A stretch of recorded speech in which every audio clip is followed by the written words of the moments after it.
Say hello to the 2021 Ford Escape. This one is a hybrid. It's a two-row compact crossover. I've only been driving it a short while and I like it already. Well, let's keep going today on Family Wheels.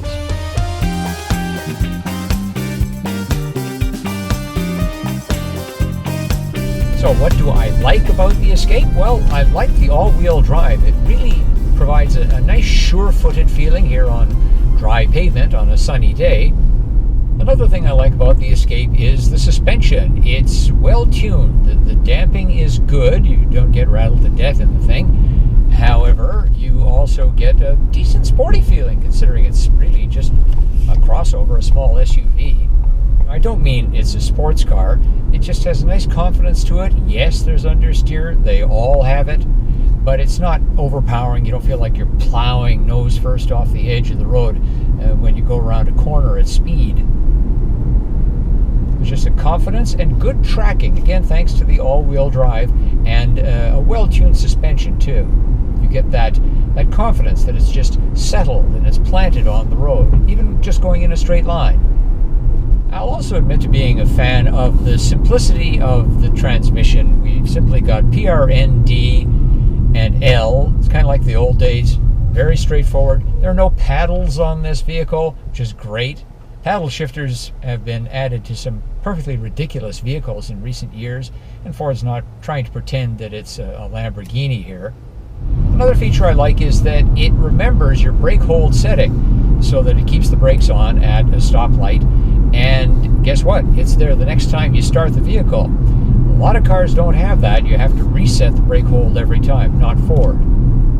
I also like that the naturally aspirated engine in our hybrid Escape is larger than that in the 1.5 liter EcoBoost. To me, it just has to work less hard to get you where you're going. All right, let's take the Escape up one of Vancouver's steeper hills in eco mode to see if it's still got any pep left.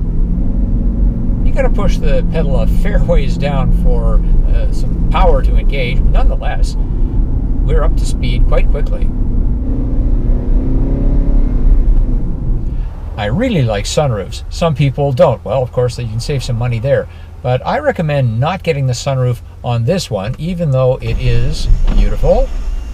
It whistles. They don't handle the aero on this all that well. There's a little mesh screen up top that pops up, but there's a whistling, and I've driven other cars that have the same style of protector up there that don't have a whistling effect. So that's one strike against the beautiful panoramic sunroof here on the Escape.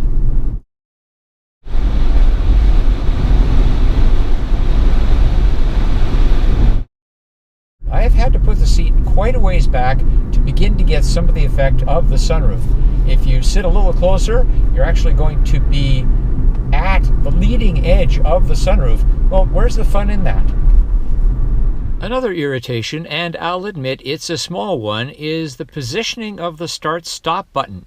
It's at an angle that points in toward the steering column, which is not natural positioning for the human hand. Now, I know a lot of families are looking to keep the budget in line on a purchase so large as a vehicle, so why am I driving one that costs $42,799 before destination fees? Well, you can down-spec this car and still get quite a bit of, luxury really, and features for a much lower price. The aforementioned panoramic Vista roof, as Ford calls it, $1,750 extra. You can do without that, I think, fairly easily. The towing package, well, if you're not towing anything, you can save $600 on that. Ford Copilot 360 Assist Plus is $850. Now, the vehicle comes standard with a really good safety suite. The Safety Assist Plus is some active features such as stop and go following in a traffic jam. Maybe you can do without that. So in all, you can still have an SEL trim with the hybrid package, by the way, and come in well under $40,000. The Escape is available in many trims. The S, SE, and SEL have the 1.5-liter turbocharged engine, while the Titanium gets a 2-liter Turbo 4, and of course a wide range of luxury, convenience, and performance options such as all-wheel drive are available. Starting prices range from $27,799 to $40,149. Then there's the Escape Hybrid, which comes in SE at $31,999, our Tester, the SEL, at $34,499, and Titanium at $36,899. But the options took our Tester to the previously mentioned $42,799. Each has the 2.5-liter non-turbo 4. Those three are also made as a plug-in hybrid, but are scarce, at least in Canada. Ford uses the term late availability. The price premium for the plug-ins is large, $4,800 to $6,000 depending on trim level. Our mid-range SEL Hybrid has plenty of features, including active grille shutters, useful in cold weather, heated side mirrors, darkened glass for the second row, roof rails, heated steering wheel, 12-volt outlets front and rear, touch-to-unlock doors, power liftgate, and USB B&C jacks. As part of the $2,500 technology package, there's a 10-speaker Bang & Olufsen sound system. Ford's Sync 3 infotainment system cooperates with Apple CarPlay and Android Auto, and get this, the touchscreen is so bright I dialed it down below mid-level because otherwise the thing became hot to the touch. There's also a sound-damping windshield, but while the driver's seat adjustment is powered, the passenger's is not, and the side mirrors are not power folding. A couple of basic touches are appreciated. The Escape has a compact spare tire, and the side pockets have a clever hidden storage area behind the main section. Our storage test that we do for every vehicle involves a stroller, a backpack, and 3 bags of groceries.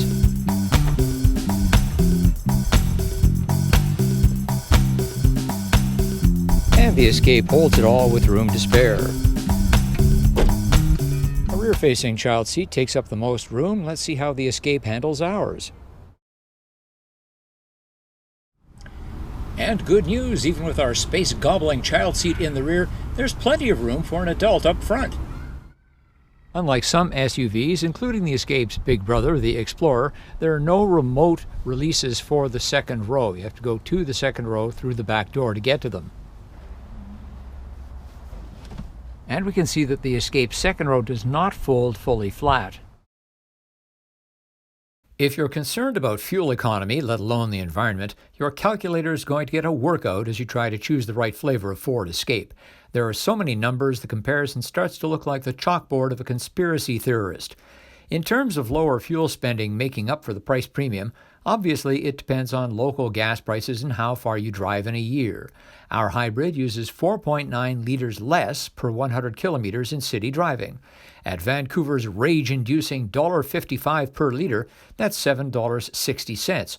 Over a 15,000-kilometer year, it works out to $1,139. Thus, the $1,700 price premium for the hybrid would be covered in a year and a half. This is just an example. Hybrids don't do as well in highway driving, while it's the opposite for gas-only engines. But the payback scenario is valid if fuel prices are high. Not so much if gas in your area is relatively cheap. As for the plug-in hybrid, recovering the price premium in a reasonable number of years seems unlikely unless almost all the driving is on pure electric. But at that point, you should be in a Hyundai Ioniq, Volkswagen ID4, Nissan Leaf, or other fully electric auto. Well, that's our look at the 2021 Ford Escape SEL Hybrid. What'd you think? Leave a comment. Thanks for watching. Thanks for subscribing. I'm Richard Detman. See you next time on Family Wheels.